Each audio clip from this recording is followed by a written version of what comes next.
Hey, Monica, you ready? I see Jasmira has joined. Let's see who else we have here. Hey, Jasmira.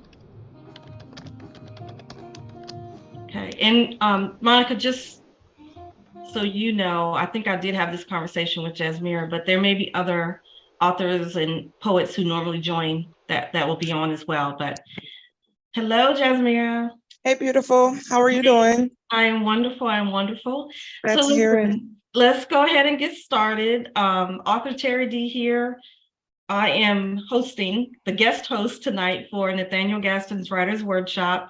I've been on this show many times as a guest, never hosted. So here we are. And what I did, or what I decided to do, was invite some of my friends, some of my author friends, my poet friends, my friends, to join me to talk about their projects, what they have coming up, and all that.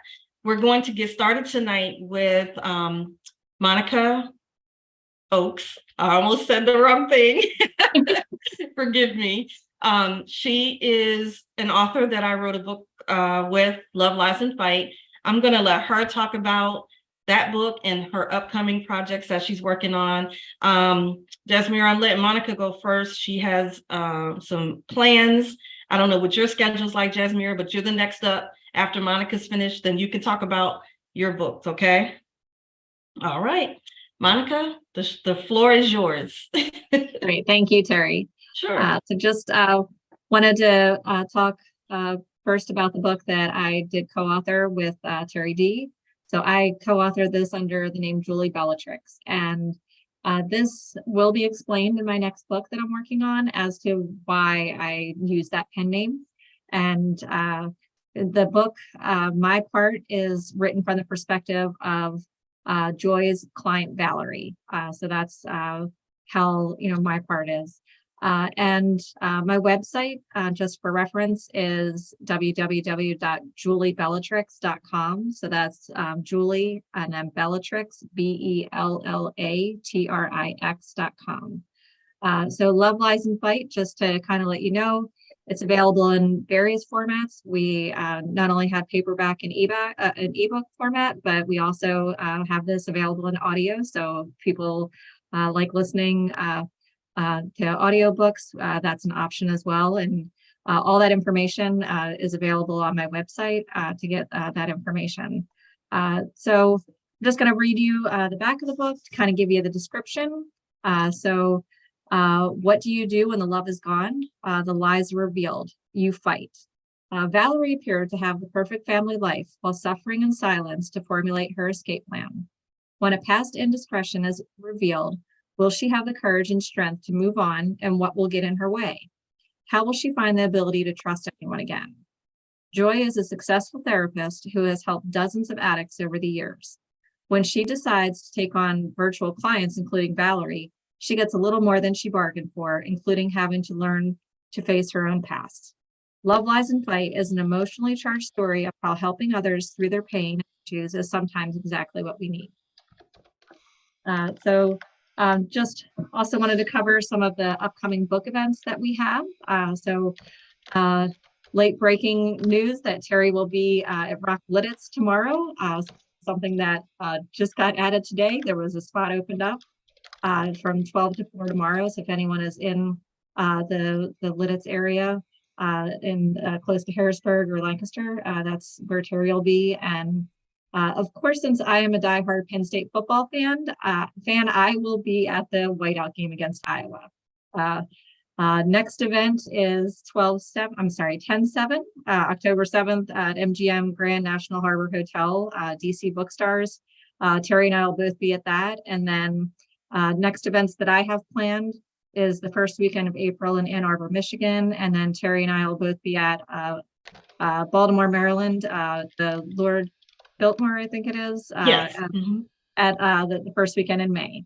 And then on my website, I do have some fall events, but once again, those are all tentative because until Penn State football schedule is finalized, that is my priority, diehard fan. So we are, and then book events come second. So I love it. Listen, I am a diehard NFL fan. I don't not like Penn State, but my thing is the NFL. But yep. she is definitely a diehard fan, y'all. So just a little bit about my next project. So my goal currently is to have my next book released no later than mid-March to have it ready for my spring events. I started it last year, but kind of got back on track again this year. Last week, I started a program called How to Write a Punchy Book. And I am working with also an accountability partner that she is a professional writer and she's never put out her own book. So we are meeting weekly and kind of keeping each other on task. And that one I'll be self-publishing. So I'm really excited about it. And I'll read you just the description from when I started it. So again, this is kind of revolving, but initially right now, the title is Recharge and Live Large. Recharge and Live Large includes some random thoughts on how to approach situations when dealing with trauma as well as everyday life. Finding energy when you feel beat down can be difficult, but it's important to get back out there. Also, living large has nothing to do with spending money. It's about being all in when you do something. I like to say that I don't do anything small and I find ways to make things happen.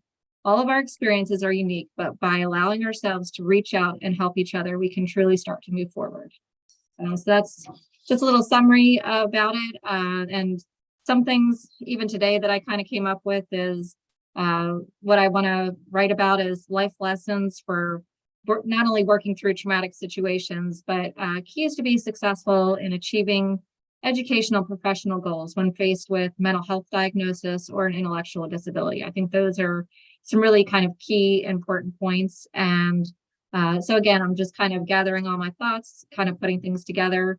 My writing style is just, and I always tell Terri, I don't consider myself a writer, but the way that I write is I jot notes on my phone, send it to an email, then I just kind of put it into a document and I just have notes all over the place. So I don't typically just sit there and start writing unless when Terri and I worked on our book, I did that because it was more like an assignment to me to do fiction. But this is kind of how I'm gathering my thoughts, and I'm using this program to help me stay organized and go through the whole writing process. So again, there's more information available on my website, juliebellatrix.com. On there's links for connecting with me on Facebook, Twitter, and Instagram, contacting me through email. I have an About Me section and also my upcoming events. And also on the site, you can order signed copies, and Terri and I will author them together. We'll sign them together. There's also links on getting to Amazon, buying through the different outlets. And I just want to thank Terri for including me in this forum, and it's great meeting everyone, and reach out anytime. Thank you so much, Monica. I do want to mention, just because I have another author, Antoinette, she's going to dial in, but the thing that I like about, I know obviously our book because I helped write it, the whole therapist client thing and really dealing with some traumatic type or trauma issues. And then Antoinette has a awesome book that she released recently that also deals with mental health and the challenges there. So although, I know a lot more, Monica, about your book and where that came from, I just, I don't know if once Antoinette can start talking, and I know you're going to have to drop off, but I did want to mention to everyone else that may be watching or listening that, I kind of had a strategic theme here with inviting the two of you because, the motivation behind writing the books may have been different, but I think the message is clear that mental health is absolutely something that we all need to pay attention to. And a lot of people, I know for me, I've used writing my whole life as a way to kind of process my emotions and deal with things. I journaled, or I had Dear Diary as a young girl. Now that I'm a grown woman, it's a journal, but it used to be a diary. Exactly. I started off doing poetry, but it is for me absolutely a way that I kind of process my emotions and deal with things. So again, Love, Lies, and Fight, it's heavy. I tell people it's heavy. I was at a book event last week, and that doesn't mean it's just, don't think you're going to sit down and you're going to be reading about rainbows and unicorns. It's not that kind of book. But if you are in a space where you want to see how other people worked through something, excellent book to do that.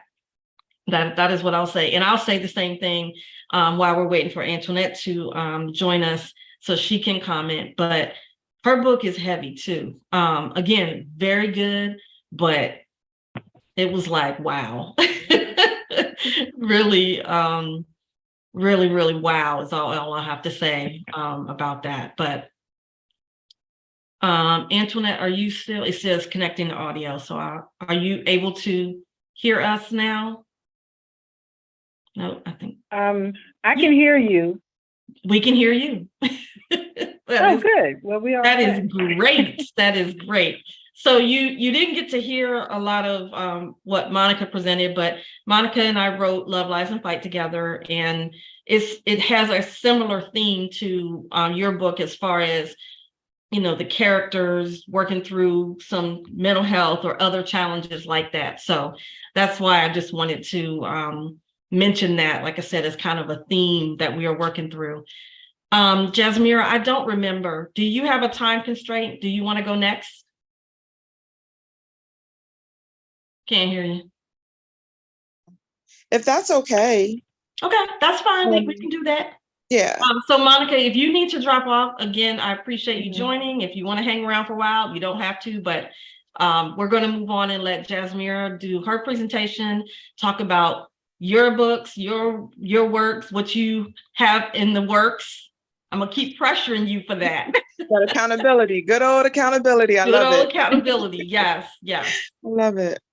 Well, hi everyone. It's nice to meet you, Monica, because I did read Love, Lies, and Fight. I guess she's gone.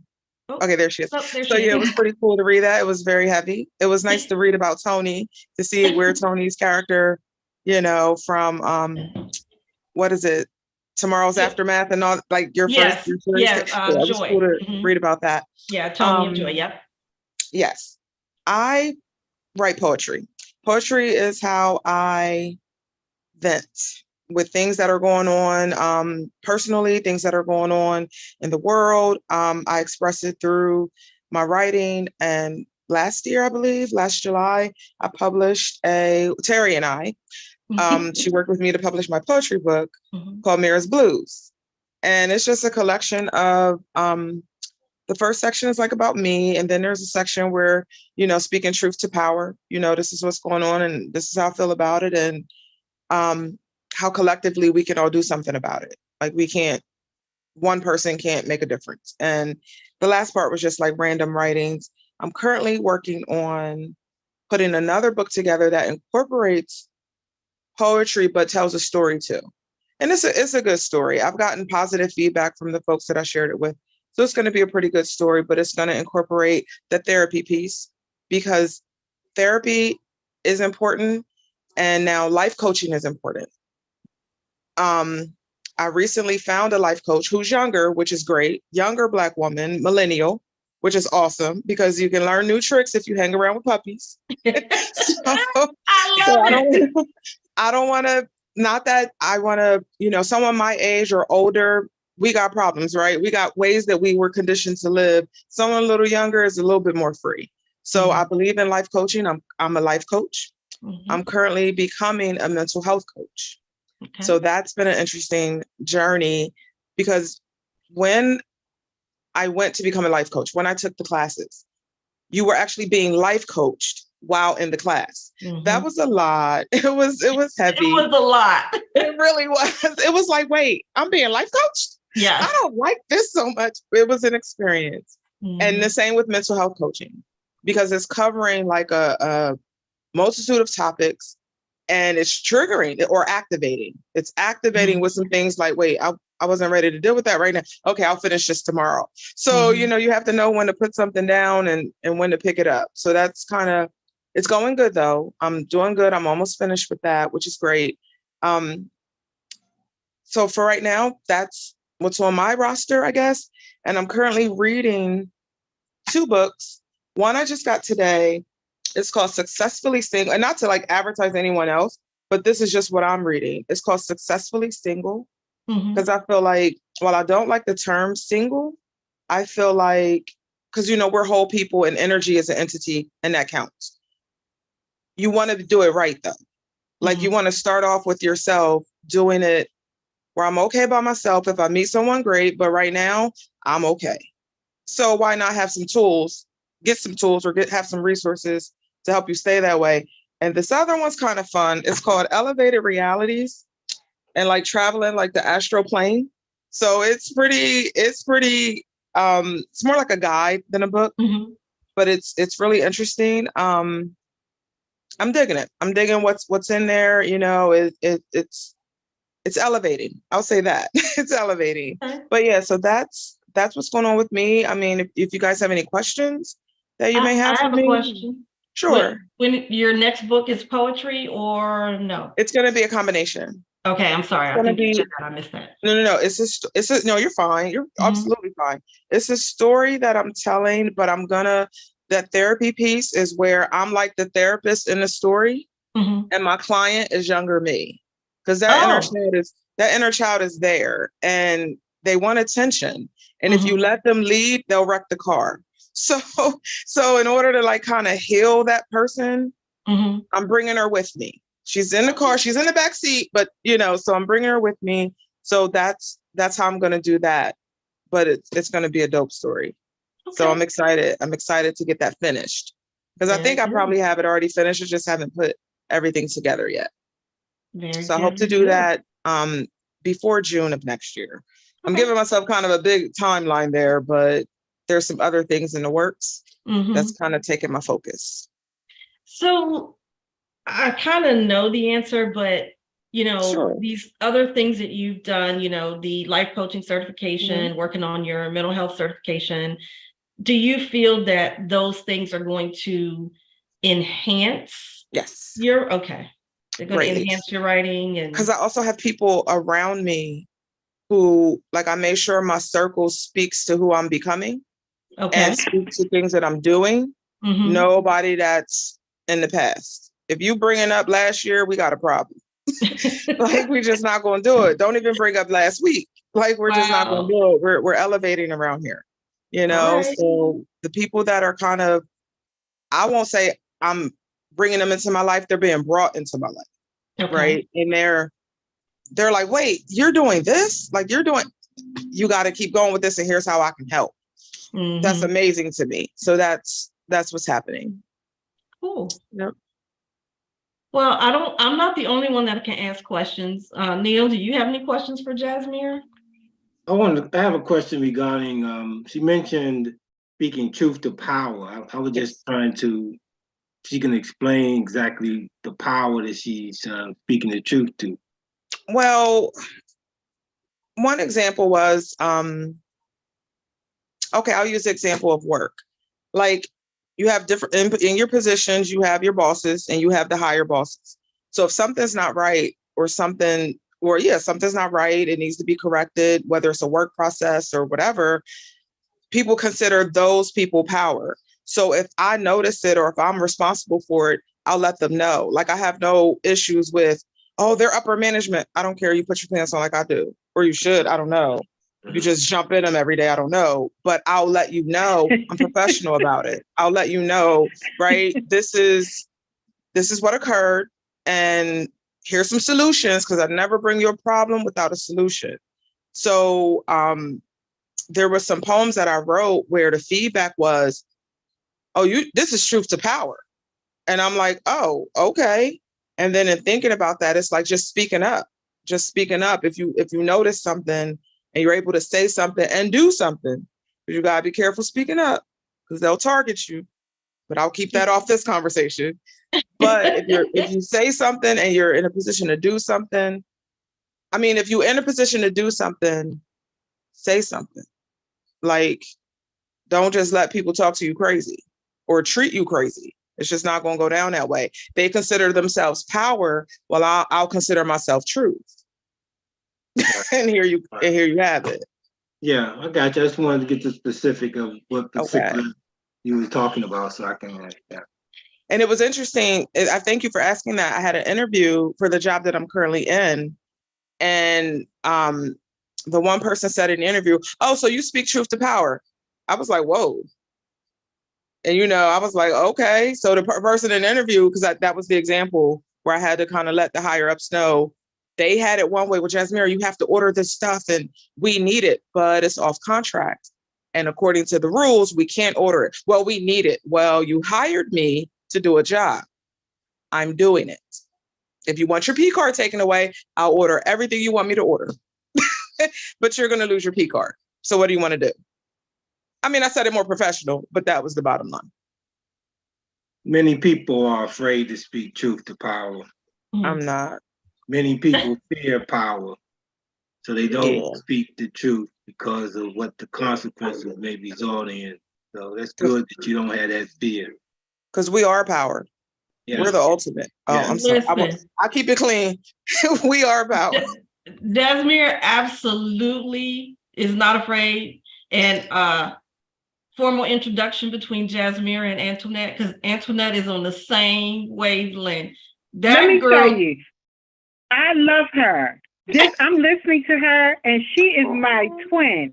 Right. I'm loving her. So y'all need, listen, I'm gonna need to connect y'all because y'all are on the same, the same energy. You know what, Jasmine, I have to share with you some of the other books that Antoinette has written, but listen, I have never met her in person, but Antoinette and I, we met virtually through a group that we were both in back in 2020, the Crown Holders, with Ella Curry, and we hit it off, and we just kind of been thick as thieves, I'll say, since then. I have read, I think, almost everything that she's written. And if I haven't read it yet, it's on my list in my Kindle. I love that. I love that. If I could share one more thing with you all. Sure. Sometimes in order to heal, you might not, I don't want to use the word expose, but that's the word that's coming to me. Mm-hmm. You have to kind of put yourself out there, right? Because people will, it's not like you're telling your business, but sometimes people will hold you accountable to things that you say. Mm-hmm. So there's a journey that I'm on. And like I said, these new people that are coming into my life, and they're like, oh, you got to do this, and this, Jasmine, or you got to get to your next level, but you got to let XYZ go. So it was given to me, not by these people, but spiritually, for my YouTube channel to start to monetize it, of course, but to do it to where it's a journey from fear to freedom, basically. And then it's going to have the pillars of what I want for the channel. And because I feel like I'm going to help. While I'm doing it, somebody can do it with me. Mm-hmm. Get some accountability partners and hopefully build a community. Cool. So that's coming soon too. Yay. Yep. Good stuff. Good stuff. Well, yes. I appreciate you so much. I'm so happy you joined. Feel free to stay as long as you want. I would really love for you to stay to listen to Antoinette's presentation, because listen, y'all, like I said, y'all are soulmates. Awesome. I love a soulmate. I think we are. I think y'all are soulmates. So anyway, now is Internet in the picture, but then on the phone, because there's two. Okay, that's because I see you talking, but then I see the thing okay, I'm good. I'm with it. Yeah, I'm a little slow sometimes. I'm with it. Her phone, it's okay. video. Okay, Antoinette, are you ready? Awesome. And I am, but why does the phone come up when I talk? Because your audio might be connected through that way. Yeah, you may have to join the audio through the cell data versus the phone data, maybe on your Zoom. Yeah, like Wi-Fi, because I did it through Wi-Fi. I don't know, but whoever said I just hit join audio. Using Wi-Fi data.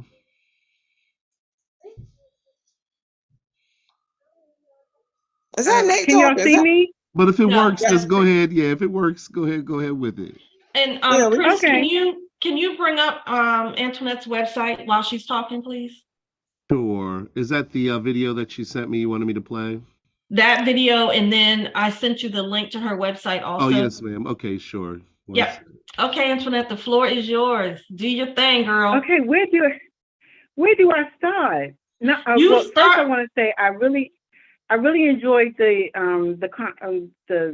conversation with the last lady. I'm sorry, I did not hear your name, but I can't wait to get your poetry book because I am a fan of poetry. That's how I started writing. awesome. Was with poetry, and it was a way for me to release some pain that I was going Mhm. through, and that turned into writing novels, which that was in 2010. So I'm like 14 novels in now. So I've had these novels have allowed me to get a lot of things off my chest. It's been my therapy, basically. Awesome. So Terry, where do you want me to go from here? Okay, so why don't you just tell us? Let's start with what he's showing right now, Esther. But that's coming, That's right? that's the book I'm writing now. That's what Right. I'm working on That's now. coming. I Yeah, I've really been up want to since. dig into lingering effect because that's the Okay. one that I read, recently. But that book was, you talk about heavy. Like there were just so many like real life stuff. And that's the thing, like So that's what I love about your books, Antoinette. Like it's like when you're reading it, you're like, really? But yes, really.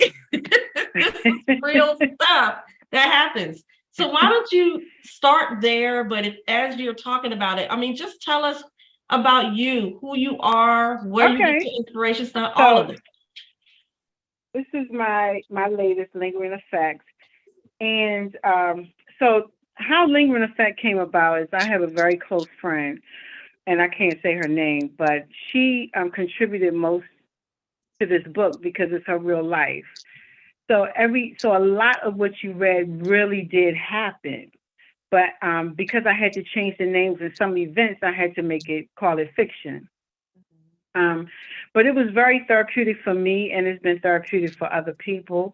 And it's basically there's a stigma on going to therapy and getting help. And when you are young, as my character Shayna was in the book, and some things happened to her in her youth that caused her to be disconnected from her children, from her husband, from touching people, from showing physical love. But she was able to, so tell people that she cared about them, but she really wasn't there to show love. And so she realized after her oldest son was convicted of murder that she played a part in it once she started going to therapy. Now, it starts out with Shayna going to court and finding out, her son is getting life in prison. And I got that from the headlines in Baltimore. We have so many young people committing murder. And I wanted to talk about the other side. We always hear about the parent who lost a child, but the parent who actually loses a child from committing the crime, I wanted to put them in the spotlight. So that's what I did. I put Shayna in the spotlight by showing her son as a murderer. And it got deep sometime where I cried. And I posted it on Facebook like I'm sitting here crying because the book was very emotional. I mean, I have two sons, so it got emotional for me sometimes. And Shayna was reluctant to go to therapy. And so throughout the book, I wanted to show how important therapy is and the stigma of going to therapy, the stigma behind therapy, how people believe that you're crazy and, they make fun of you. And I want to minimize that. So in most of my books, I do talk about people needing help. because I want to remove that, especially in the Black community. I want to make it normal for people to go to therapy. I want it to be so normal that somebody say, "Oh, I'm in therapy," because to me, in the Black community, we need it. I don't care, man, woman, or child. Just being an African American, you need therapy. It's not easy. I'm in my 50s. I've seen a lot, Yeah. been through a lot, and so yeah, therapy is definitely something that I want to promote. And in this book, it does do that, and it shows her her vulnerability. Finally, Mhm. she starts being vulnerable, and she fights going to therapy and taking the medicine. So that's another Mhm. thing. Not just talking to someone, but having a prescription and taking the medication. Mhm. So now people are transitioning to going to therapy. Oh, it's cool to talk to someone. Oh, I can do that. But when you find out you have bipolar, as I did when I was in my 30s and I was in denial, it wasn't until an actress on Oprah Winfrey show, her name is Jennifer, I can't think of her last name, but I'm sure everybody knows her because she plays everybody's mother now. When she came out and said she was bipolar, and she said, "I have to take my medicine or Jennifer I'm not going to Lewis. be right." It wasn't until then Mhm. that I said, "You know what? My life was topsy turvy. One minute I was this way, one minute I was that way. I was driving everybody bonkers." So that's when I say, you know what? I want to take my medicine. I got to take my medicine to keep me from out of jail. And just to have decent relationships, because, and that's one thing that the book talks about. If you're not taking or doing the work that you're supposed to, you're not going to have decent relationships. And so She this book was therapeutic for remind me. me. I'm sorry, Antoinette. Remind me of the character's name again in the Lingering Effect. Shayna. Shayna. Shayna. She has some difficult decisions, and to me, what made it just so awesome was, we watch things on TV, we read books, and it's like, oh, everything's rainbows and unicorns most of the time, right? But she was really struggling, and along the way, they would be little steps, a step or two forward, but then maybe 2 steps back, half a step forward. And that's what happens. That's Yeah. what happens when you're in denial. That's Yep. what happens when, like I say, people now, okay, I'll go to therapy, Mhm. but I'm not taking any meds. I'm not just doing the work.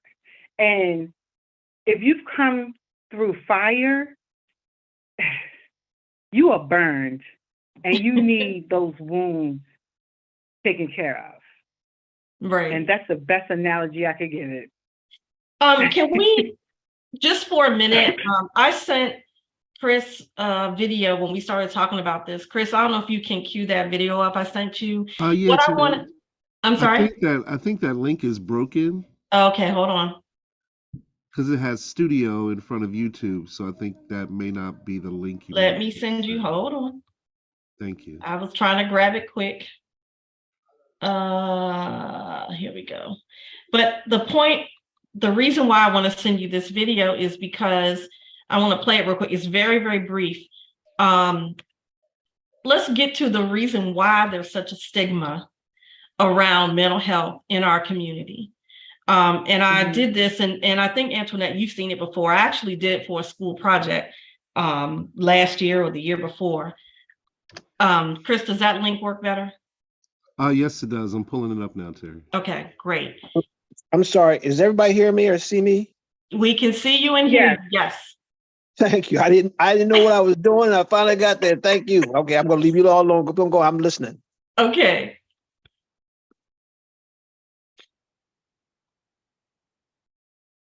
Maybe it's working. Yes.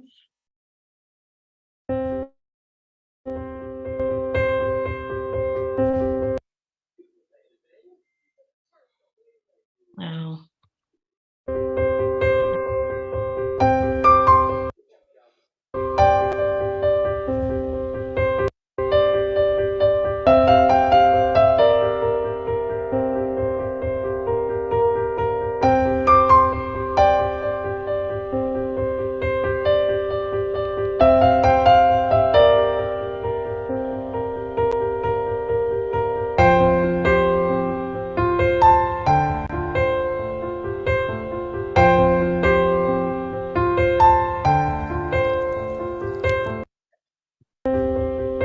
Okay, so thank you, Chris.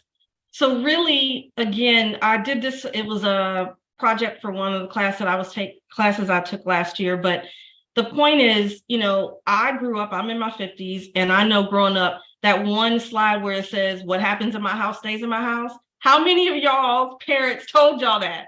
Don't be going out in the street talking about what's happening in my house, right? Yes, So, that definitely happened in my house. We were raised to think we couldn't talk about what was happening in our house. And then I'm not assuming everyone, but if you were a part of a church going family, the church is always, you don't need to talk to anybody else. You just need to bring your problems to God.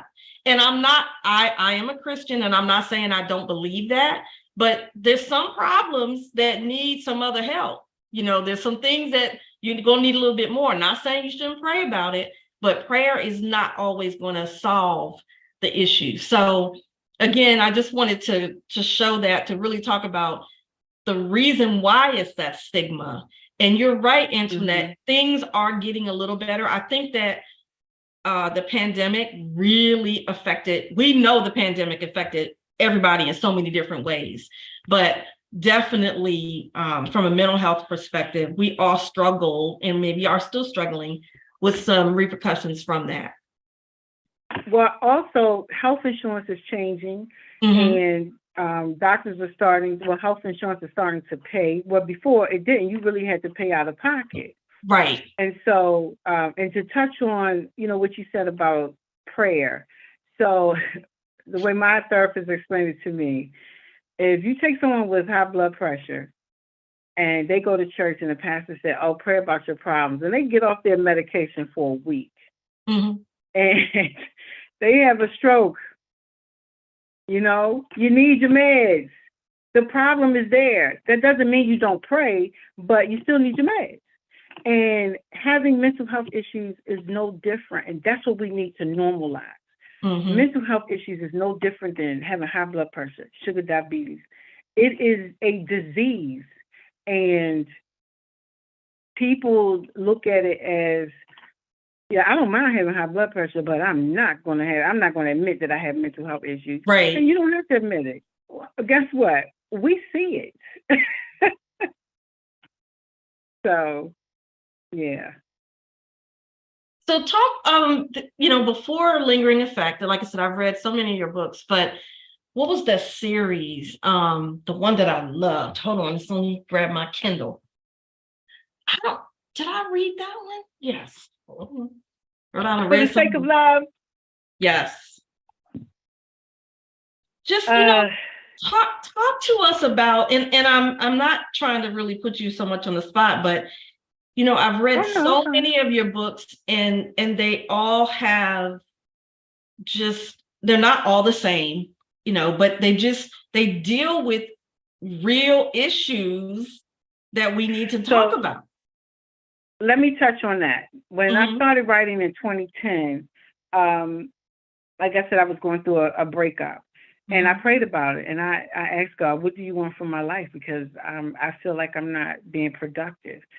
And the message that I receive is that I want you to work for me. So my writing is to promote thought-provoking and to help people. Not just write something, but have someone finish it and say, wow, I can relate to that, or I need to make a change, or let me try this. That's my way. And as I say that, it's therapy for me. I don't know where these characters come from. I don't know how they jump in my head, but they come and I just flow with it.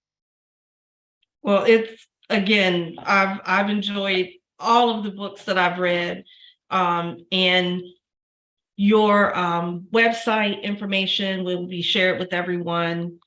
Thank you. Again, I appreciate you coming on and being willing to talk, but I highly recommend, like I said, I can't say there's a book that I say, don't read that one. No, read them all. But Lingering Effect is definitely, it's right now my favorite because it's the one that's, in my mind, but they're all really, great. Say, wait a minute now. They're all really, really, really good. They Well, are. thank you. All right, does anybody else have any questions for Antoinette? Antoinette, are you gonna hang on or are you gonna jump off? Oh, no, I'm gonna hang on. No, I'm Okay, gonna hang on. good. There we go. That's the one right there, y'all. Y'all need to get that book.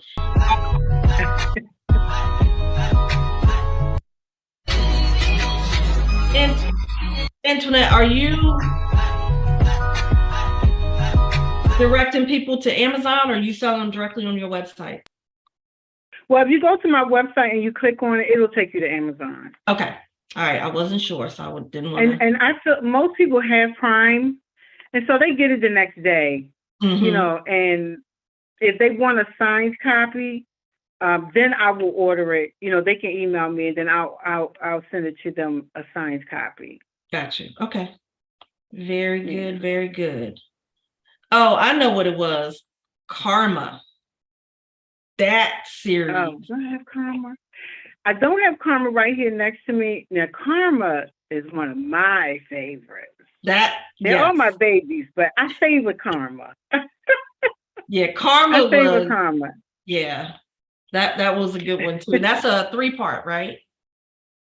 No, that's a 2-part series. 2-part? Yeah.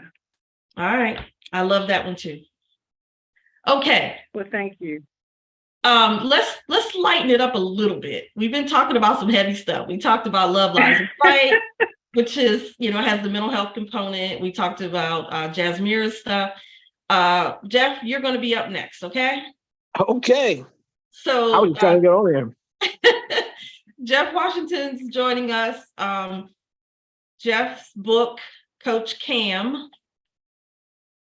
is on the website. I'm sorry, Chris, I started a message to you and then I started talking. His book should be listed on the TW Publishing website and it's on the first row, I think. I'm sorry, what website? TW Publishing. Okay. Yeah, so Jeff, why don't you talk to us about Coach Cam? Tell us what inspired you to write this book, and then talk to us about your next project. Okay. That's real easy. I started Coach Cam years and years ago when I was working at the Cam Curtin YMCA. There was a guy that worked there, and he was an excellent coach for the kids, and he's a great inspiration for the kids. But because of I couldn't say YMA, I couldn't put that in the book because that's the why. But this guy would come to Y and he would coach these kids. And I mean, he'd be saying some outlandish stuff, but let me tell you, the kids responded to it and they did really well playing basketball. He had his one team that he took all the way to high school, and they went 32-1. Wow. 32-1. And all the girls, that was a girls team, and they all that I've talked to since then, we're talking about how Coach Cam was. But like I said, I got together and I started writing this book about him.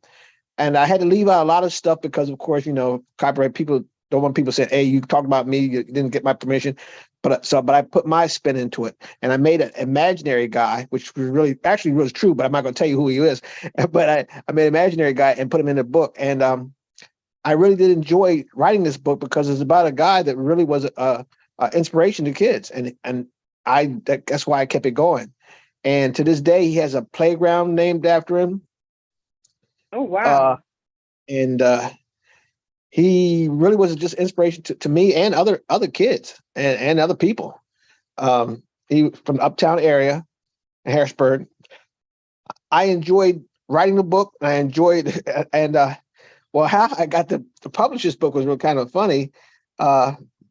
My ex-wife said, I'm going to publish this book for you. Your kids are going to publish this book for you. I said, oh, okay. And I didn't think anything of it because I've been I have written so many books that haven't been published because I've been basically, I can say, procrastinating. Most people don't, a lot of authors aren't procrastinating, but I am one of them that do. And it finally hit me and said, you know what, I can actually publish these books. So I started getting the rest of my books together so to inspire kids and adults and everything. I've enjoyed writing for years and years and years. I've told many people, you should write a book about that. And finally, I just finally got a chance to write a book about, put something out that I thought about. And that's how Coach Cam came about, from a real person. And he was a true inspiration. And in his latter years, I was taking him to lunch, and he was talking about his life and things that he did and what, what he did with kids and did with himself. And I'll tell you, he went through a rough life. And you don't think about these things when you're, just walking around the day to day. But this guy had a rough life, and he turned it around for other people, And like I said, I just couldn't put all the bad words that he did say, and kids did respond from it. But he was just a good person. I'd have to say I loved Coach Cam, and I loved writing a book about him. Cool. Now, is Coach Cam still with us, or has he passed? This second the book, he passed away. Okay. And that was wow. a very, very strange day for me, because like I said, I was still working, and I remember many days he came in feeling bad, coughing blood and stuff like that. He was doing that, and still coaching. Wow. So that's one of the things that inspired me about him. Like I said, he was for the kids, and running that basketball program at the YCA. YCA. All right, what's next for you? Well, I have to say, somewhat like a biography of my karate experience. I've been in the karate for 55 years, and I wrote a book called The Karate Guy. Now, you heard I said Karate Guy. Before Karate Kid ever came out, I was writing this book, and it's about my experience in karate. And I've been putting it. See, the thing about it with me, so many things have happened with me now. I'm still writing my memoirs about me and things that I'm doing, and that's why it's taking so long to put it out. But it will be out soon. I'm almost ready to finish the first part, so people can see what learning karate is all about. And it's not punch, punch, punch, kick, kick, kick. It's something also about life. Learning that you don't bully people and don't get bullied, and you don't think that life is just I'm just gonna walk and do what I want to do. You also got to understand there's other people in the world, and that's what really karate really brings out in me and other people. They'll see from my book. There's more than just one person in the world, and once you start understanding that, you will learn from karate that you're there for other people. It's not just you; it's other people, and that's what I try to display that in my next book, kind of Karate Guy. Right. Now, Karate Guy is not a Karate Guy. Karate Guy was a trophy that I got from. What happened was I came home with a trophy, and my brother said, "Hey, he has a trophy with a Karate Guy on it," and that's how that name came up. And it's exciting, truthful, that you just can't do what you want to do, and you have to listen to other people to get where you need to go. Don't just think that you're going to do it by yourself. You're going to have to listen. And my teachers in karate, my teachers in math in school taught me a lot. And you got to just deal with it and go from there. And it's not, that they were bullying me, but they were teaching me. I had to learn how to learn, which is in the movie. It's in the movie. Woo-hoo. You're speaking it into existence. Whoa. It's in the book. You have to learn how to learn. That's a lot of problems. A lot of kids' problems. They don't know how to learn. They try to tell you what they want to learn. No, you got to learn everything.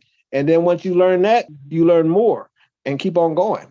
And that's how I'm trying to teach in my books. That it's not just, okay, I'm going to do this and this. No, it's more than you're not the only person in the world. There's other people in the world. And once you start doing that, you'll start helping yourself. You start getting yourself better in everything you want to do. It's I've always considered one of the benefits of karate being discipline. Yes. Teaching teaching the kids, I say kids, but whomever, doesn't just have to be kids. I'm taking Uh, notes and kids. Yeah, teaching them discipline and like you said, you know, kind of the counteracting of bullying. Bullying is such a big thing now for our young people and even adults. We don't talk about how much bullying goes on in the office, right? Like yeah. that's a thing. It really is a thing. Jasmine's like, yes. The microaggressions they wear on you. They Yeah. really wear on you. Like I'm following people on YouTube that have left America. Like we're ending our toxic relationship, our abusive relationship with this country. And they feel it. They talk about how when they're in these other countries, and you'd be surprised the countries that they're naming where we are. They said the minute they step back into the US, they feel it. You feel all that stuff that we deal with, like you feel it, you experience it. There's like one person said, if you come to the Caribbean, she said, Black Americans in the Caribbean, oh, we roll out the red carpet. They roll out the red carpet for y'all. Like, you want to feel what it feels like to be treasured? Come to the Caribbean. I'm on my way. I'm getting the passport, you guys. Listen, girl, pick me up on your way, okay? I'm done being abused. I'm trying to be with the Rasta man, Rastafari over here. Like, I'm going. That's right. Look for me. I'm gonna be jamming with the Jamaicans. Like for real. Like this is not it. This is not I it. wish I could say, it's so easy. It's not easy. Life is hard, and you got to tell your kids, life is hard. But see, make it easy. Here's what I learned from karate. And if you can understand, this is called ikigai. I don't know if you would look this up. I just learned that yesterday. I don't mean to cut you off. I'm so sorry. I literally just learned ikigai yesterday. That is so dope. Once you get your ikigai, everybody say, "What's ikigai?" Okay, your purpose. Ikigai was still one of my styles. It's one of my symbols in my karate. It's I call it 4 diamonds. Number 1, love it. Whatever you're passionate at. If you're passionate at something, you keep on going. That's something that you want to try to do. Number 2, what are you good at? Even though you're passionate at something, don't mean you're good at it. So you have to be good at it, So you're passionate and you're good at it. And the other one is it good for the world? That's the main thing. Something that you want that's good for the world, and you're good at it, and you're passionate at it. It is the best thing. But then here's number 4. That's the most important. Can you make money from it? Does it make you money? And it usually does. If all those 4 things line up, that's your ikigai, and that's how you improve your life. But you got to not think about what other people think. Think about what you think. That's how I try to let people know what you think. I wish you keep on worrying about. I'm not going to say that word. I try my best not to say that white word.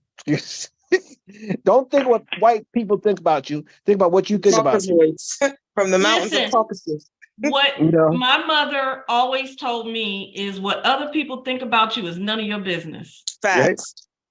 PHAX. I made up a new word, y'all. PHAX. Like facts. Yeah. They will make. What did you say? You are nothing. They make you think that you haven't learned enough. Or can I tell a story real quick? Can I tell a story? Okay. There was this a guy who sold ice, black guy sold ice. And he was sold ice all over this street, So this one other black guy looked at him and said, "Oh, I'm going to buy ice over across the street for this white guy." And the guy goes, "Okay, you're going to buy ice for black guy." So he made his ice cheaper. So the guy, still bought the black guy still bought his ice from the white guy over here. So he couldn't, the black guy said, "Wait, I cannot understand this. I got to find out why he's got buying ice from the other guy." So the black guy said to him, he said, "I think that the white guy's ice is colder." And that's what white people do, try to make you think that what their stuff is better than yours. And the only reason why is because they're white. Not any reason. And they'll downplay you. And then when it comes down to the race card, it's because I'm white. You should believe me because I'm white. And they'll do that all day long. And when you get a job, they treat you like that all day. They don't. If you have a good idea, now I'm sorry, maybe I might be wrong. Maybe you might be the job I've been in. You had a good idea, and you brought it to him. He was like, "Oh, we can't do that. We can't do that. No, we can't use that. Even though it's better, cheaper, whatever. We can't use that." And you say, "Why?" I said, "Because I didn't think of it." Facts. Or he might. Well, you know what? I don't want to go too far down this rabbit hole I'm because sorry. I'm sorry. Okay. no, I'm no, sorry. no, I'm no, sorry. no. I'm just going to make a comment, but I'm just saying, we could get into the discussion as Woo! authors, poets, whoever's on the call. Why don't we support each other more? Because that we've white man does that under to you. yeah, we're under that mindset Oh where yeah, we don't he has you we changed competing it. against another black Wait, person in a wait. second. Come on now. Hold on, Jeff. Oh yes, Desmond, I'm what you listening. saying? Here's what happened. And it might have happened in the 90s.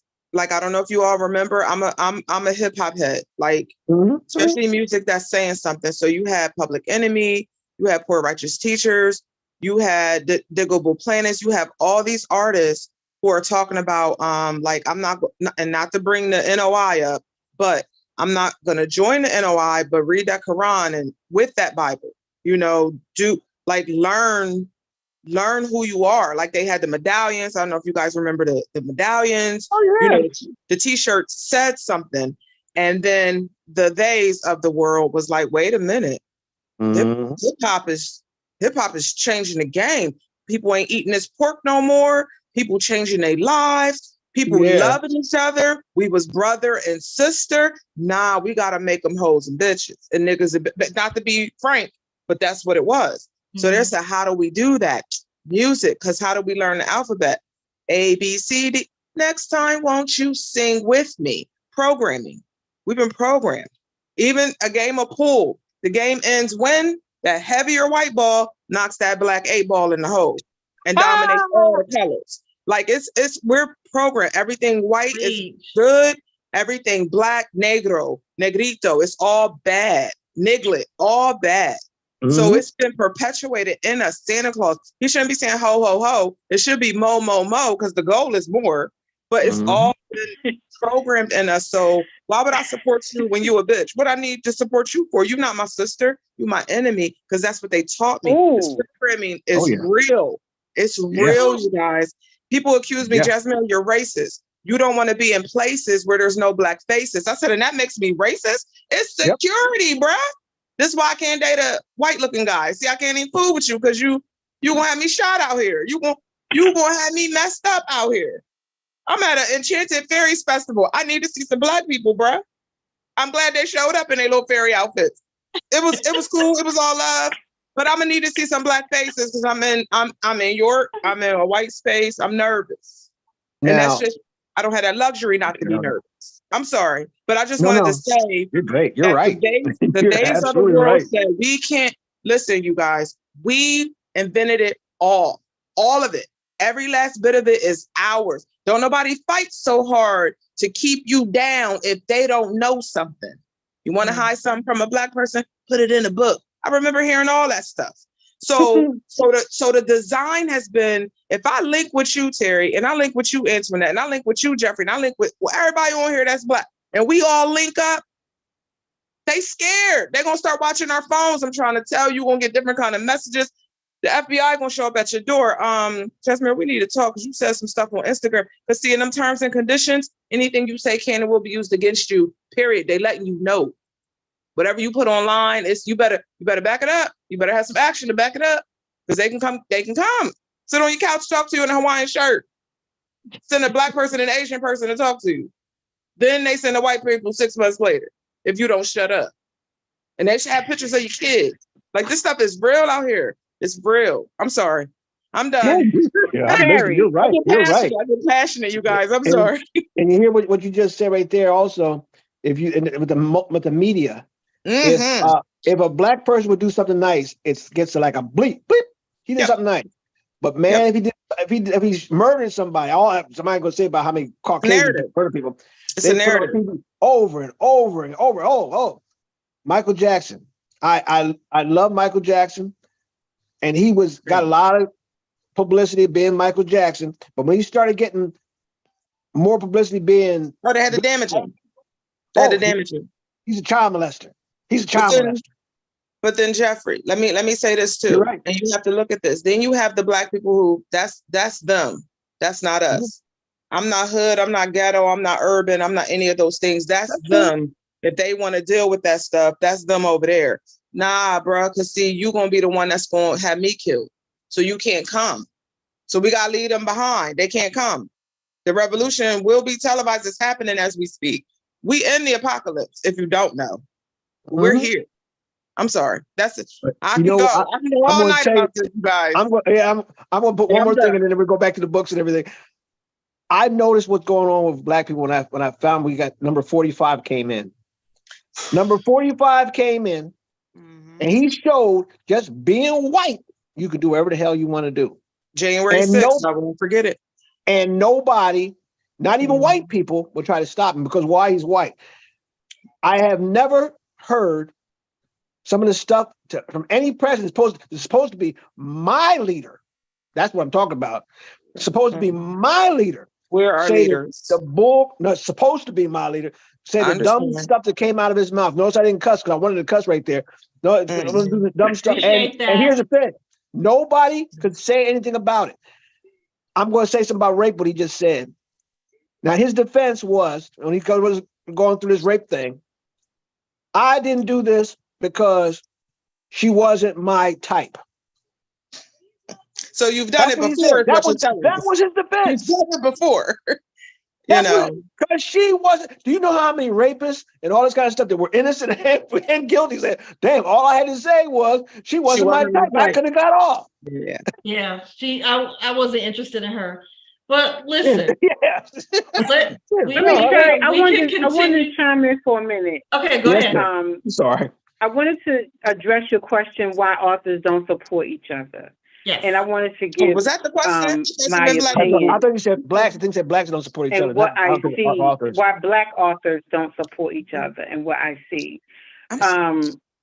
When what I see on social media, and when we were in Ella's group, and it was mentioned, it's a fear and an arrogance. A lot of authors are arrogant, and a lot of them fear someone will steal their ideas. They don't understand that your idea, I can't steal it. It's yours. I can't even replicate it. And then the fear of someone, and this is what the two of you two were talking about, afraid that someone's going to eat more than the other person. And that came from somewhere else. The white community gave us that. I'm so afraid. It's like a crab in a barrel. It's like we are so afraid to, or she may sell more books than I do, and that's going to look better for her. So that's the stigma of it, that we're afraid that someone else is going to do better than us. And it's, to me, being 57, it's been like that for years. Black people have always feared that their next door neighbor, if they get a new TV, I got to go get one bigger. It's that fear of someone else doing better. So we'll make room for you. I think more Black authors should support each other and do book signings. I walked into a book signing with another African American, and she didn't want me there. We were scheduled by accident, but because I came from out of state and she lived there, the store owner said, "Well, Antoinette, are you okay with her being here?" I said, "Sure," because I truly believe what God has for me is for me. Can't nobody take it, touch it, nothing. I believe that.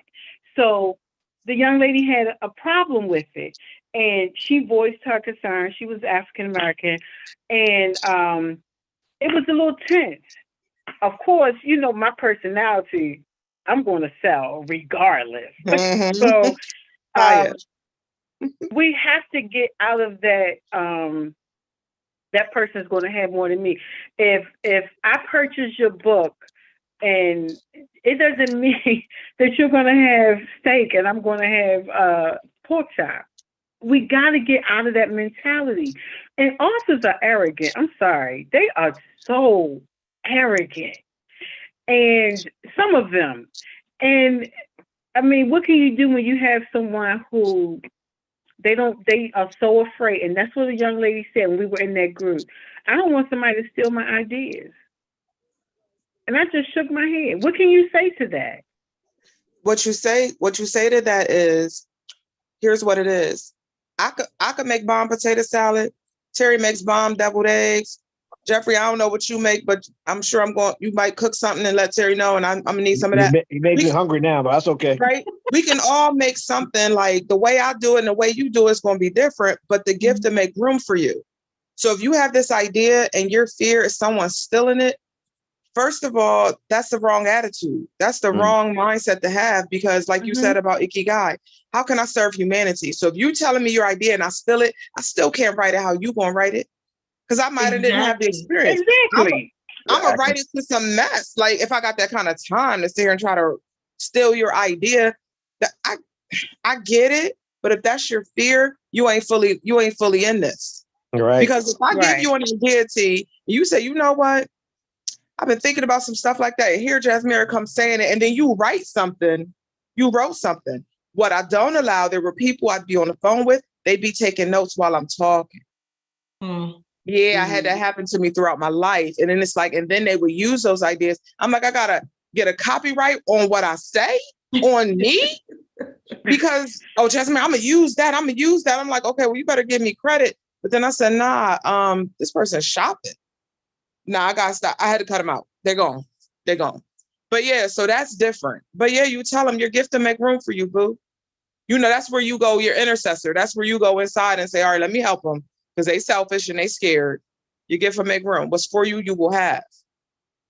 Not everybody can make fried chicken. Go ahead. What I've seen on social, I'm sorry. You're fine. What I've seen on social media also is that we have a lot of young authors. I mean, being 57 in the game, I'm old. And so, but I'm not old. So I feel like I still have a lot to put out there. But you have a lot of young authors who are writing urban lit, and they are selfish. They really believe that, you know, I'm out here to make money and I'm not out here to support anyone else. And that's how they live their lives, and they might not do as well. Because if that's the goal, if that's how you're thinking, you already lost. Because see, here's the thing, there's karma, there's that stuff money can't buy. You gotta have that. If they don't have that, if you write a good book, it'll be a good book. No matter what anybody else tries to do, it's gonna be good. And that's just like if you have a good movie, it's still going to be a good movie no matter what anybody tries to do. A lot of people try to steal parts from your movie to make a better movie, or something from your book to make a better book, but it's still your book. If you're worried about somebody stealing, then you got to remember, the book is not just about making money. The book is about you putting out your word. What's your goal? Yeah. Right. It's about your passion. It's like what y'all talked about earlier. Exactly. It's about your passion, and you can't steal somebody else's passion. You can't. And I think it's important to realize, you know, everybody's different. You know, let's think about it let's use the analogy of, you know, kids in a classroom. You know, you have 20 kids in the classroom. They're all trying to learn how to read and write and all that kind of stuff, but they all process information differently. So, you know, just because we're like all of us on this call, you know, we're all writers, authors, whatever you want to call yourself, but there's enough people in the world that we can all share our work. You know, things may resonate with, you know, my books may resonate with a certain population, and Antoinette, your books may resonate with different. It doesn't matter. We can share, we can help build each other up. You know, that's why one of the things that Monica, she was on earlier, you know, she was concerned because, you know, she did the book with her and I collaborated on that one book, but her next book is not, she's going to self-publish it. Please do that. Like, it doesn't have to be about me. This isn't about TW Publishing. This is about me inviting some friends, authors, whatever you want to call yourselves. I've read each of you guys' stuff. I've enjoyed it. It's like, this isn't about me. You know, I didn't get on here to talk about my books.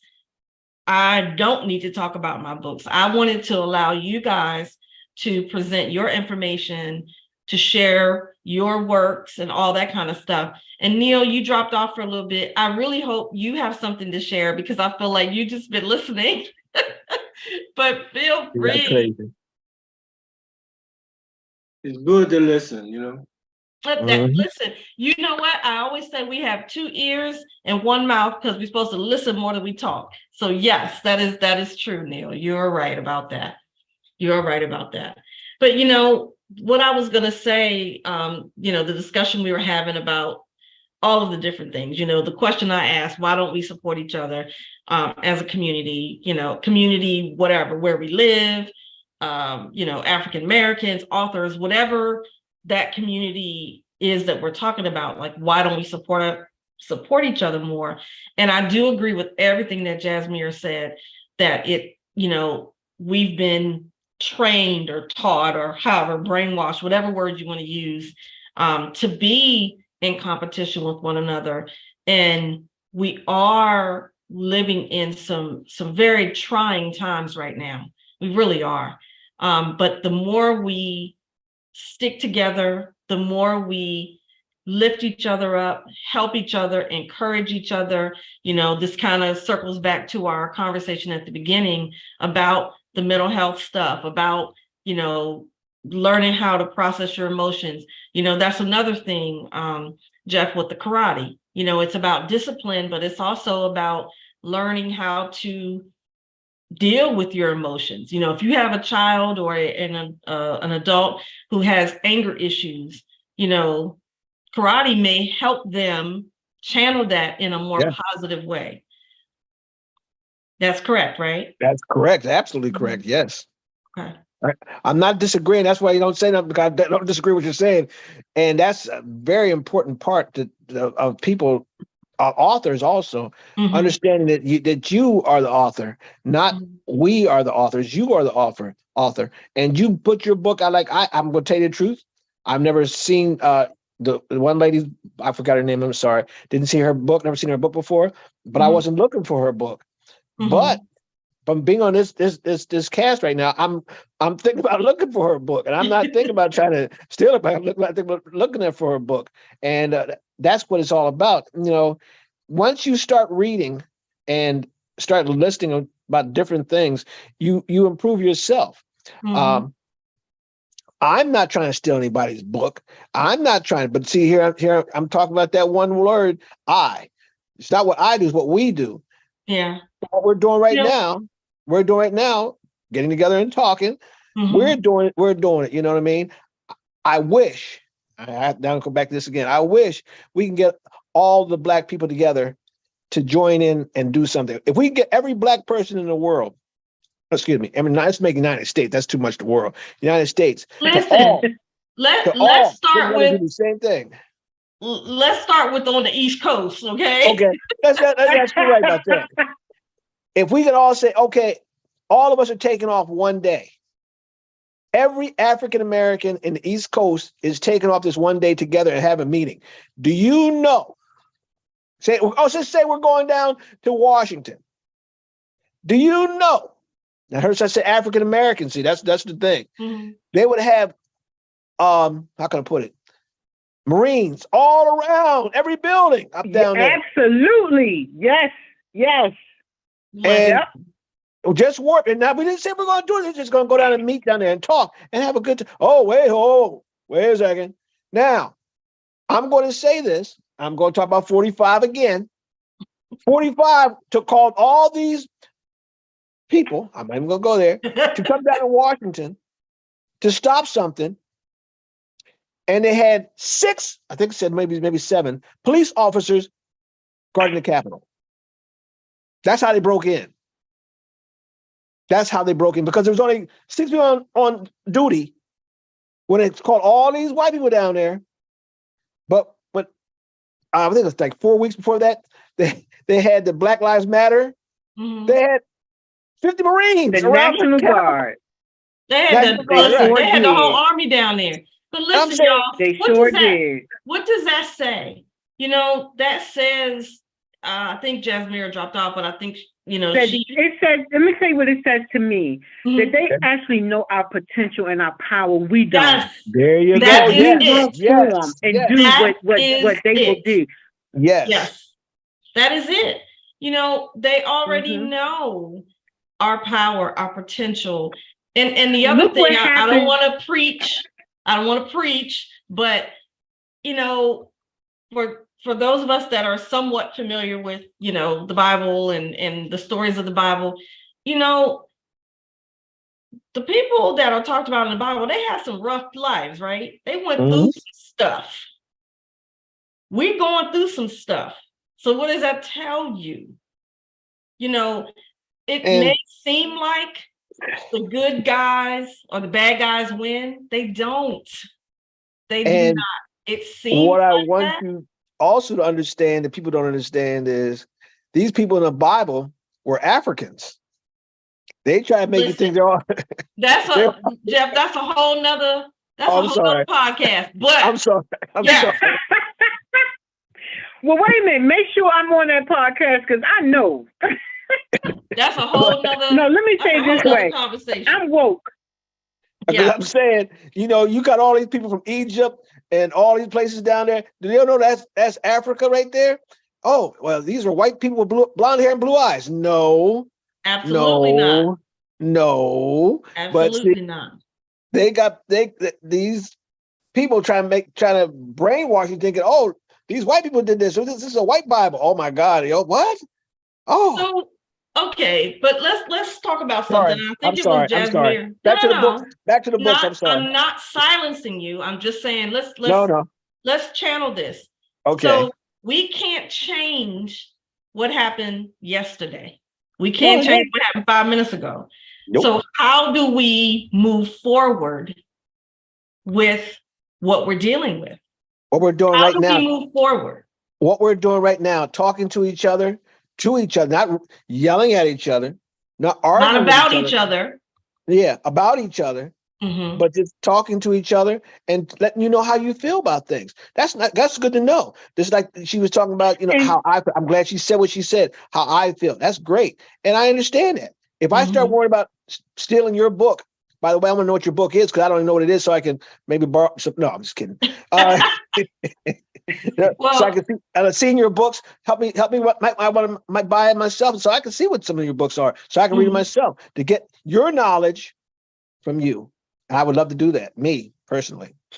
Well, both Antoinette has. How many books do you have, Antoinette? Have you written? 14. One of them is a nonfiction. I wrote about when I was a correctional officer. Yes. So that one is the true.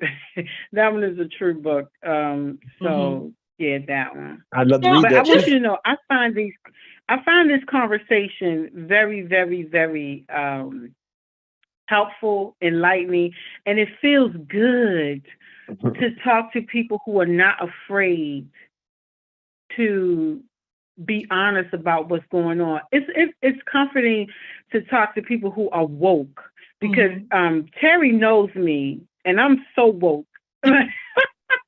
So she knows I'm a rebel with a cause. And it feels good to talk to people and listen. And when you say, what can we do to change? Not only talk to each other, we have to listen to each other without judgment.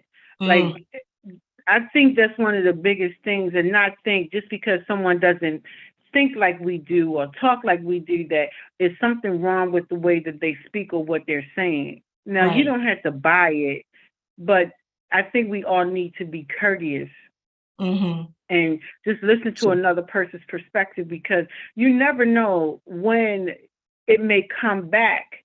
And, I heard this before and it makes sense. So I don't discount anything when a person talks to me, except when they talk about, now I'm going to say, and there's an exception. When you talk about race with me and you talk about, trusting and, no. I trust us. I'm sorry. I trust and that's about it. And you know what? I mean, let's just be completely transparent here. Antoinette, you and I have had some very deep, spirited conversations, over the last 3 years that we've known each other about this very topic. And I have to be honest with you that, I learned some things, and to me, it's all about, we live our lives, somewhat in a bubble, because We know our Mhm. experience. You know, my experience is different from your experience, is different from yours. So these conversations and us being able to have open and honest conversation is helpful to us because it allows us to share our experiences. It allows you to see other perspectives. That's I don't want to say 99% because there's a whole bunch wrong with the world. But one of the things that we're struggling with right now is everybody has an opinion, and everyone should have an opinion because opinions are like behinds. We all have them, right? But Right. be respectful. Just because I may not agree with everything you say, Antoinette, or I don't agree with everything you say, Neil, doesn't mean you're right or I'm wrong. It just means we have Right. a different perspective, and it's okay to have different perspectives, but be respectful. Just Yep. real quick, I do want to acknowledge Dr. Snowden has joined us, and I know he is a longtime supporter of the Writers Wordshop. Dr. Dan, I don't know how long you've been listening, but if you had something you wanted to share with us tonight, I am hosting for Mr. Gadsden for Nate tonight, and I had some of my author friends and my friends join me to talk about their books, and we've done that, and we've kind of gotten into some other topics, but I did want to allow you to share with the group if you had something you wanted to share tonight. Okay, I'd be happy to. In this particular case, since it would most likely be a poem, Okay. and since this one might fit into what we're actually talking about here, it's my latest one, which Okay. is called. I'm going to bring it down here. Oh yes, it's called "What Has Happened to Our Society." As one of many U.S. residents, I am appalled at what has come to be. The present conditions prompt me to ask, what has happened to our society? There was a normal time in this country where matters of right and wrong were quite clear. Recently, though, things have changed for the worse, where truth and justice compete against fear. Nowadays, rude behavior seems okay. Its many forms take center stage.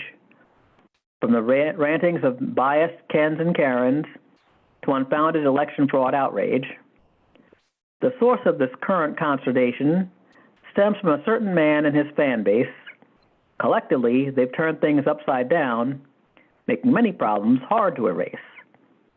These persons always go out of their ways to give hard times to those unlike themselves. This only divides the country further, a solution for which anyone delves. It's time for true law and order to reign. That is what most Americans believe. Here we must all forcefully take a stand, granting those who would harm us no reprieve. Good souls in the USA and abroad must come together and take swift action against all those who share the common goal of destruction through overreaction. Such persons must be hit hard with the truth about everything that they may hold dear. Their fog of denial must be lifted so that everything seen by them is clear. Performing this task will not be easy, as many persons are hard to persuade. Among these, some appear to be so dense, preferring to gaslight and then evade.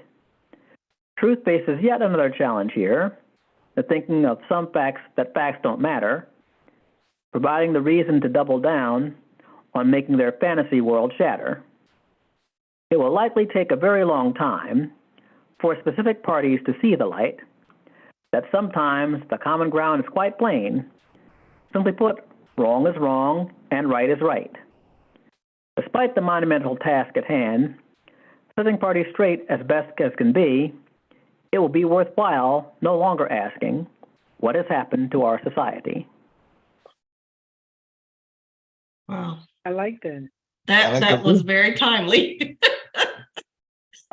Yes, I caught on, well, actually, since I caught on to some of what you were talking about, I said, okay, well, that kind of commentary might fit in with this particular poem, and that's why I shared it. You did. Very good. Thank you. Very good. Yes. Yeah. Yes. Very good. Awesome. Oh, certainly. Glad to share. That's great. All right. So now where do we go from here, guys? When you, I'll put this in there. When you write a book, you say to yourself, I'm trying to for me, excuse me, Mhm. I'm trying to put my thoughts on paper so other people can hear what I'm trying to think. Try to think the same way I am. That's what I try to do. And when I see other Black authors' books, if the book is about a frog, and I don't like frogs, that sometimes I might worry. Even just because a Black writer wrote it, don't means I want to see, know about frogs. And Mhm. that's where it's coming to the point where, I know, well, the one lady said she's a correctional officer, and she wrote a book about that. Yeah. I'm interested in that. You got to give me the name of That, that book. listen, that book, that's a really good book. Like I said, That's I'm Antoinette, interested and in that. yeah. But see, I'm going to tell you the truth. Romantic novels and stuff like that, I'm not really that interested in. But it's probably a great book. But say that maybe not for Well, me. that goes to the point that I Right, made what you just earlier. said, yeah. What you just said, yeah. Different strokes for different folks. And, there's enough people in the world to, read. I was at an event last Wednesday, where I was there and there were 3 other authors there. We all had very different genres that we Mhm. wrote. And there was one author there. This woman has written 50 some books. I don't know how she's done it, but she has all these books. She writes mystery. I'm not a mystery person. It's just not something that interests me. And, I explained that to her. I said, it's you're a nice woman. And I know that there are a lot of people that follow you. Obviously, you've written all those books, but it's just not for me. So again, I think that we need to be more open to supporting each other. We talked about doing, me and the 3 other authors I was with last week, we talked about doing other events together because, we're not competing with each other. We all have, even if we write the same genre, we have a different style of writing. And, how I write and express myself may be very different than how, Antoinette writes and expresses herself. And there's going to be different people that love her books. Some don't like my book, whatever the case may be, but there's enough of people out there for everybody. And I just wish that we were just more supportive in general of that. And Antoinette, not to put you on the spot, but you mentioned that you started off with poetry, right? Yeah, I did. I sent just for her. Yeah. So how come you've gotten away from that? I do still write it. It's more, how can I say this? It's more radical. So I wrote a piece called Why Am I Here as a Black Woman? Mm-hmm. And so I do still write. I just I haven't put it in a book. But I love poetry. I love to go to the places and hear poetry. Mm-hmm. I really like that. And when the gentleman was talking, and I love that poem. I like that So, too. and I especially like when it's meaningful, you know. So Well, you need to stop by here every Friday, 7 to 9. We're here. And different guests are on, but we have our regulars, and the Wordshop for many, many decades has been a place where authors, poets, spoken word artists can come and share their work, get feedback, and it's a good time. And have deep. Terri, you may not know this about me, but I'm very shy. Oh, I know you don't believe that. Girl, please. I know you don't believe that. But in person, if I had to stand in front of a group of people, first of all, my memory is not that well. I mean, I am 57. I forget some stuff. Girl, you are not old. I would have to actually hold my work in front of me in order to say the poems. But I'm a shy person. I can't stand in front of people and perform. Now, if I had to go to a workshop and talk about my writing or what motivates me, I'm good with that. but to stand up there, I couldn't do it. But I love to go. I would love to go and support Bob not a other performer. artists. No, I'm You're not not a a performer. performer. There you go. And I know Terri doesn't believe that, because to her, she always sees me, hears me in full throttle, but I am shy. Okay. I guess I believe that. But listen, you don't, like I said, you're participating tonight. You're one of the guests that I invited, but I'm just saying, Fridays, 7 to 9, this group gets together, and you can watch it on Facebook. You don't have to be dialed into Zoom. You can just be watching it, or whatever. But if you enjoy this type of conversation, it's going to be different when Mr. Nate's here. He tries to have themes at times, but sometimes it's just, kind of open, I'll say open mic, open discussion about whatever is going on.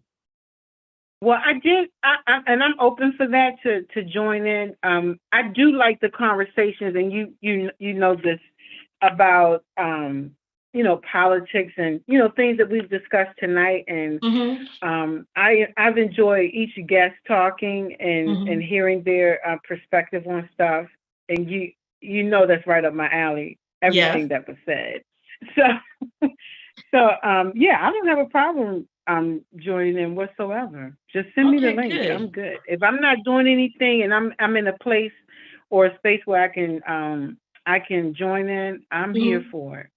And definitely, obviously we keep in touch with each other, but as you have other books that you're releasing, I know you said you're working on 2 of them right now. Keep us in mind. You're always welcome to stop by and share that information with us. Okay. So for the gentleman who, I'm sorry, I didn't remember your name, or I didn't hear it. The book about me being a correctional officer is very it's explicit. Yes. Because it's very explicit. Just give me a name of the book, that's all. What's the name? It's called In a Nutshell, How Prison Cracked Me Open. Yeah. That's a beautiful name for a book. I like that too. In a nutshell, yeah. Prison really cracked me open. Oh yeah. Is that on your website also, Antoinette? Yeah, you and you're still a poet. I believe so. Right now. That's excellent. I believe I did put it on my website. Yeah, because I don't because it is explicit. I really don't talk about it because it's for an adult, really, for someone who's open-minded to what could possibly go on in a prison. So it is. But I'm sure you can imagine. We know that prison is not all rainbows and unicorns. I've heard a lot of stories, so I'm not expecting. I can say that working in a prison in my early 20s was the best, even though it seemed like the worst job I could have had. It woke me up to a lot. It woke me up to a lot of why our Black brothers are incarcerated and how the system works against us. So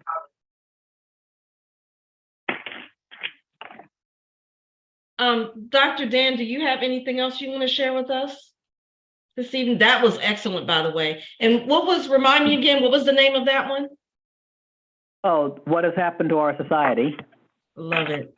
Yep. I'm sorry, do you have any? Would you say it's called What Has Happened to Our Society? Right. Dr. Dan, do you have any plans to publish any more of your poems? I'm not. Well, I'm seriously considering doing so. I'm not certain exactly how many you need to put in for a book, but I have more than 50 24. of them. So how many? All you need is 24. If you want to put it on, I'm sorry, Terri, did I overstep you? No, girl, you got the information too. If you, as long as you have 24 pages in it, you're good. And you actually don't even need a an ISBN number because Right. it's 24. Anything Right. more than that, you're going to need an ISBN number. Okay, Yeah. fair enough. But you mentioned, you asked if I had another one to share, and I actually do. Here's another one Yes. for, Please. okay. And this one is called Criminal Justice Reform for Wrongful Convictions. Mm. Frequently, when so-called justice occurs, the wrong persons will end up behind bars. Actions must be taken on this matter to discontinue its going too far. The whole problem has one very true source: a botched system of enforcing the law. All elements therein need lots of work for the extent of distrust to start its thaw. In order to end wrongful convictions, a new system must be put into place. One where incompetence, willful or not, gets consequences that hit in the face. First, there are those lackluster detectives from police forces in many places. They must be dismissed from the profession, thus relieving it of all disgraces. Unscrupulous prosecutors are next. These types of attorneys are a real pain. Disbarment is what these persons deserve. May their lives be rightly flushed down the drain. Crooked judges should get comparable fates for sending innocent people to jail. Removal from the bench truly works best as punishment for preventable fails. We must also account for the jurors, those who provide verdicts at trial's ends. If their acts lead to wrongful convictions, ban their service. That's the message to send. State, county, and local governments must play a critical role in this game, providing funds to mistaken convicts, helping such persons reclaim their good names. These same entities mentioned earlier must create preventive legislation to ensure that no wrongful convictions ever lead innocents to devastation. Thus is my take on this controversy, which is an inexcusable matter. Perhaps the actions I've outlined here could leave blameless lives so much less shattered. Wow. Mhm. Another good one. Yes, sir. Yeah, that's powerful. Yeah, Yep, and That is the powerful inspiration because from another person who comes to the Writers' Workshop, I forget his name, but he was actually a victim of this very thing, a wrongful conviction. Oh yeah. You talking about Steve? You talking about Steve? Or who am I thinking of? I know who you're talking about, Dr. Dan. I can't think of him right now. Oh yeah, well, Yeah. that particular individual, when he shared his story, that inspired me to write this poem. Mm-hmm. Wow. Well, if you guys don't mind, I mean, we have about 20 minutes left, but to honor the founder of the Writers' Workshop, actually would like to read one of the poems from Dr. Gadsden, my stepfather. Kind of goes with some of the things we've been talking about tonight. And it was put in the Our Words, Our Voices. You can't see it because I'm blurred, but it's in the anthology we did a couple years ago for the Writers' Workshop. But this one is called Then and Now. We must choose our battles wisely to ensure success, both individually and collectively. Success, I thought about it all day long. 24 hours, 1,440 minutes, 86,400 seconds of my life, trying to control my thoughts. Every day learning what things are healthy for my mind, body, and spirit, and putting all my focus on them constantly. Searching for success, like rock solid, unmovable, no doubt about it, success. One full day, every minute, every second, every hour of one full day of my life. I thought about it, but I couldn't define it. My vision, dreams, imaginations were full of past and present steps, missteps, and relationships that equal ill-tempered, wanton emotional failure. Success, I can't form a picture of it in my mind. I'm drifting, log-jammed with negative thoughts, wasting my time. One full day wasted. The voice of God sounding like Maya Angelou speaks to me, shaking the ground beneath me and swirling the clouds above me. God says, Africans, reinforce positive thought with appropriate behavior and cast out all negative conditionings. Why do you bleed your blessings on useless appendages like worry and self-doubt? Give your time to me, let go. Gain knowledge of yourself, learn your truth and follow it. Stay on the path your ancestors blazed for you. Follow the lighted trail of blood, tears, and determination. Commit to the struggle that surrounds you. Let go of the self-made struggle from within. You are already successful. Speak to your ancestors. They are listening and watching always. They tell you the truth that is yours. Let go of the I and grab a hold to the we as if you are holding gold. Discover who you really are. You didn't know it then, wasting your time, but know it now. You can't get back then. Don't waste your time trying. It was then that you made hollow, empty excuses. It was then that you looked for dead, washed up scapegoats to devour. It was then that you stopped growing like a jagged edged stump deep in the forest of lifelessness alone. God said, like a broken alarm clock, your time stood still. Wake up. My time for you is moving faster than you can run. You are holding a baton in your hand. Don't drop it. You are magnificent leg in a vast relay race. You are a force of nature, a part of a gargantuan spiritual body that is guided by my light. Stay the course. Forget about then, the wasted time searching for success. Become one with your now. Know that I am with you always. Your ancestors are with me. Stay in your lane. Success is in your DNA. Grip the baton of life. Stay woke, lean forward, be ready to pass it on. Your success is in your hand now.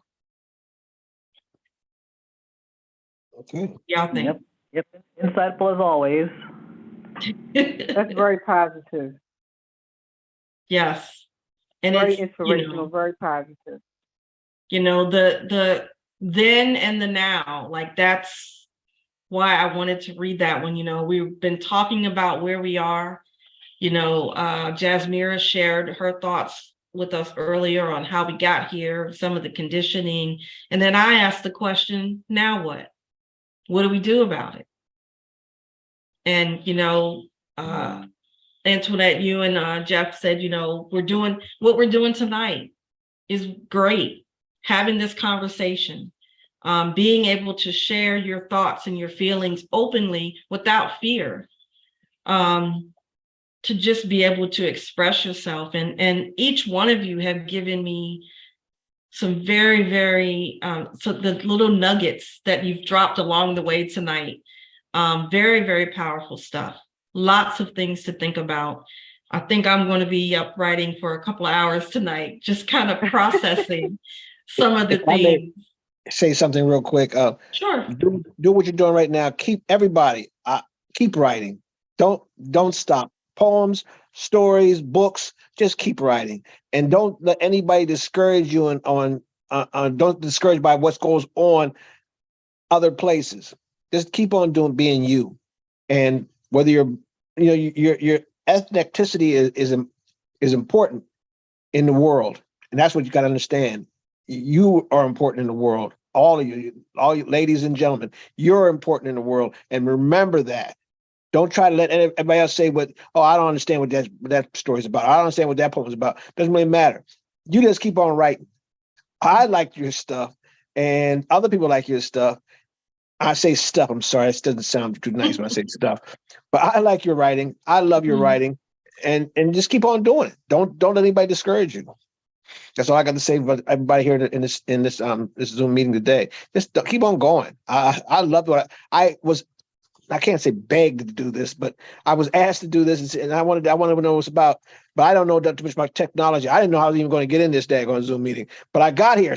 And I got here now. I love what happened here, and just keep on writing. And I'll say it like this. Now, don't get me wrong. How I'm going to say this. I love all of you because what you're doing. Keep on doing it.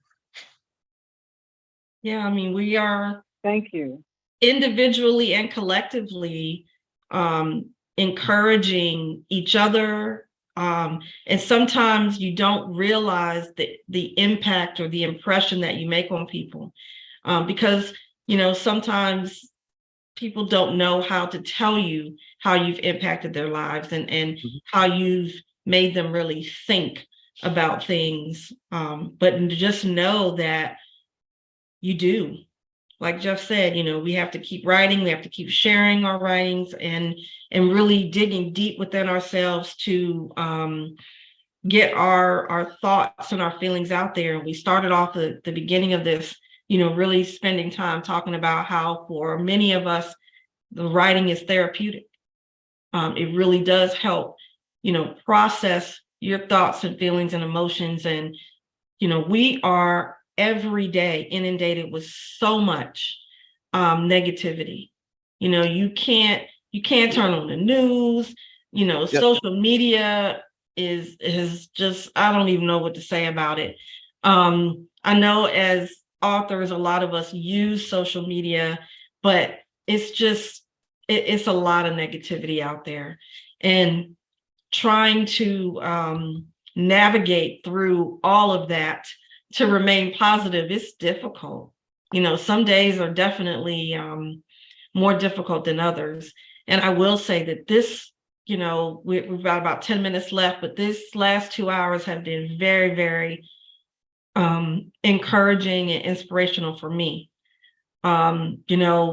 When I got up this morning, I knew I would be spending 2 hours on this call, and I maybe didn't have such a positive attitude about it initially because I wasn't sure how it was going to turn out. But it has been absolutely wonderful to have this discussion with you guys, and really I've enjoyed it. And again, Dr. Dan, your 2 poems that you shared were just very, very timely and very, very inspirational. So I, again, appreciate you for joining with us. Oh, thank you. And it's always my pleasure to share. Mm-hmm. Neil, I said something, and that's good, a lot of positive, and I was very, like the sister that said she's a rebel with a cause, that very, very connect with that. And the brother there, because that's how I write, and that's my approach. I sent everyone in the chat box the link for them to come to discover that King James, who translated the Bible, was actually a Black man. That's something that they keep hidden from the world. And that's one of the reasons why they didn't want the slaves to learn how to read and write, because they were under the authority of a Black man. That's who came. The Pilgrims left England because they were persecuted by the Black king, because they were Puritans. They were basically white supremacists. That's what the Pilgrims were. And they fled into America. So it's a lot there, but yeah, King James was actually Black. Wow. Did not know that. Yeah, I did not know there, that. Google. You can see they're not going to tell you everything. Yes, yeah, they're going to keep all of the stuff away from you, just like Jesus was Black. I mean, they're going to keep everything away from you. No way, come on now. How you really? Yeah, that's right. With dreadlocks. Oh, With dreadlocks, there you go. He came out of Nazareth, and Samson had 7 locks of hair. Oh His yeah. hair was in 7 locks. So he was from Nazarene. He was in Nazareth too. That was the custom. of the Hebrews there in Nazarene. So yeah, I'm Jesus sorry, had, I was fooling around. Yeah. Everybody know. Everybody should know that Jesus was black, man. But a lot of people want to try to look at that blonde hair, blue eyed guy. You know what I mean? On that one of course, picture. that's how they put things. So that's the way it is. But as writers, and that's our part to deliver truth. And as Sister said earlier about speaking truth to power, that's what I was talking. That's why I wanted to get some clarity on what power she was talking on. But that's exactly right. Speaking truth to power, and that is the thing. Then to be known that, and we have to realize the power that we have as people, and just how much power we are, and who we are historically. I mean, that's the essence of it all. That's the essence of it all. Is who we are historically. I agree. For sure. So, yeah. This has been wonderful. Chris, I don't know. I know you mentioned at the beginning before everyone joined that you had some videos, whatever. We only have 8 minutes left. Does anyone have anything else they want to share at this point? I am writing 2 more books that are about African Americans in the world. I told the story. I don't know if you ever read this one, Terry, but I told the story about my mother and about being African American, and her plight was about me. I'm called a miracle baby. What happened was when I was born in Polyclinic Hospital, and I was accidentally wrapped up in some sheets and dropped down 11 floors of the Polyclinic Hospital laundry chute, and I survived that. And the ironic part about that, they were going to put my mother in jail for not watching me. And so, in other words, if that's happened now, we own the hospital. But back then, 1957, they were accusing my mother of the problem, and she just basically being her. And they did and try to blame it on her. And that just goes to show you how it happens. Things happen. See, I can say stuff and I'm not worried about somebody saying, "Oh, that didn't happen," but it did happen. And you just got to keep on going. That's why you keep on writing and keep on telling things that happen in our lives. And that's how I feel about it. Well, you said something, I think you said it, Jeff, earlier, like, that's not what they're telling us. That's kind of one of the problems too. Don't sit around and wait to be told things. Read for yourself, research for yourself, ask questions. That's something that I think is somewhat lost on our current generation, because of the internet and social media and all that. It's like, investigate things for yourself. Don't just take what you hear or read on somebody's Facebook post. Oh, that's real. No, you got to dig deeper. You got to make sure, the source. One of the things I'll share this real quick is I'm currently taking a social statistics class, and those that know me know I can't stand numbers. I really cannot. I mean, obviously, I like a lot of big numbers in my bank account, but when you get me trying to do all these formulas and all that stuff, it's not me. But one of the things that I have learned over the last 7 weeks of taking this social statistics class is it is all rigged, y'all. You can find the numbers to support your cause. You can tweak them to make them say what you want to say. So I will never again listen to a statistic the same way that I have in the past, because it's really whoever's putting the numbers together. When you say, or when you hear over the last 2 years, there's been a 50% increase in XYZ. What does that really mean? What was the original number? And if the original number was 10, a 50% increase is 20. No. 15. 15. That I knew Dr. Dan would get it right. So a 50% increase would be 15. 100% increase would be 20. So, Oh, because okay. half of 10 is Oh, 5. okay, you're Okay. right. Okay. So okay, anyway, okay. when you look at those, when you hear a statistic, you have to really not just look or listen to the number, but okay, does it make sense? You know, does the numbers that they're presenting to you make sense? And a lot of times, you know, the media is especially notorious for this. They will take a statistic or take a number and run with it.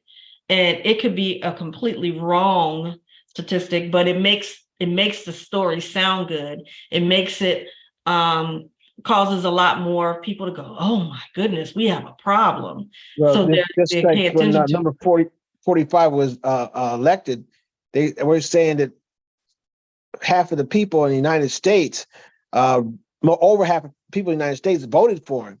Well, no, only 66% of the United States people vote.